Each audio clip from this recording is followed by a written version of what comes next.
Hey everyone, welcome back.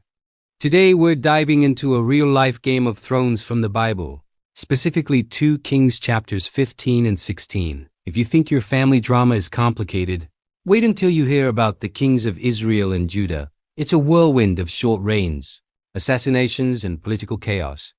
Buckle up, because things are about to get intense. We start with a bunch of kings in Israel, the northern kingdom, who seem to have a really hard time staying on the throne. First, we have Zechariah, son of the long-reigning Jeroboam II. You'd think he'd have a good run, right? Nope. He lasts a whopping 6 months before a guy named Shallum decides he wants the crown and kills him. So Shallum becomes king. His reign? 1 month. Just 1 month. Then another guy named Menahem comes along, takes out Shallum, and grabs the throne for himself. Menahem was a brutal ruler. He managed to hang on for 10 years, but he did it by paying off the powerful king of Assyria, Pul, also known as Tiglath-Pileser III.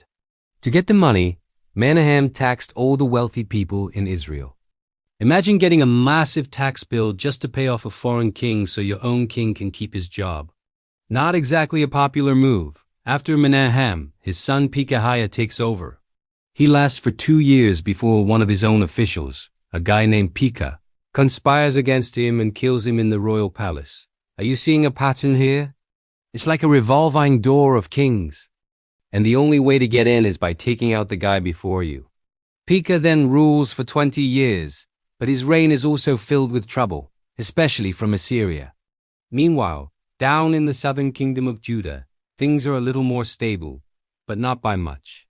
We have King Azariah, also called Uzziah, who reigned for a very long 52 years. He started off great, doing what was right in the eyes of the Lord, but pride got the best of him. He arrogantly tried to burn incense in the temple, a job reserved only for the priests. As a result, God struck him with leprosy, and he had to live in isolation for the rest of his life. His son Jotham had to step up and manage the kingdom. Jotham was a good king. He followed in his father's early footsteps, building up Judah and strengthening its defenses. He ruled for 16 years and was generally successful. But then his son Ahaz comes to the throne, and this is where things take a serious nosedive for Judah. Ahaz was a disaster. The Bible says he didn't do what was right in the eyes of the Lord. In fact, he did the exact opposite. He even sacrificed his own son in the fire, following the detestable practices of the nations God had driven out. Under his rule, Judah faced attacks from Pekah, the king of Israel, and Rezin, the king of Aram.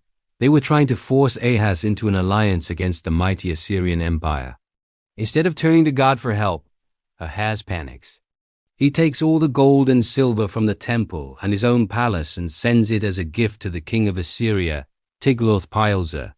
He basically says, "Hey, I'll be your servant if you come and save me from these guys." It was a terrible political and spiritual move. The king of Assyria agrees. He attacks Damascus, captures it, deports its people, and kills King Rezin. He also attacks Israel and deports many of its people. So Ahaz's plan kind of works in the short term, but it comes at a huge cost. Judah is now a vassal state, completely subject to Assyria. Ahaz even goes to Damascus to meet the Assyrian king, sees a fancy pagan altar, and sends a sketch back to Jerusalem to have one just like it built in the Lord's temple.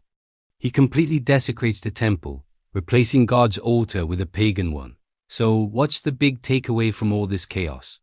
We see a stark contrast. The kings of Israel, who completely abandoned God, face constant instability and violence. In Judah, when kings trusted God, they experienced stability. But when a king like Ahaz turned his back on God and trusted in foreign powers, it led his nation into idolatry and submission. It's a powerful reminder that where we place our trust has massive consequences, not just for us, but for everyone around us. Thanks for sticking with me through that royal roller coaster. It's a messy part of history, but it's packed with lessons. If you found this interesting, hit that like button and subscribe for more deep dives into the Bible.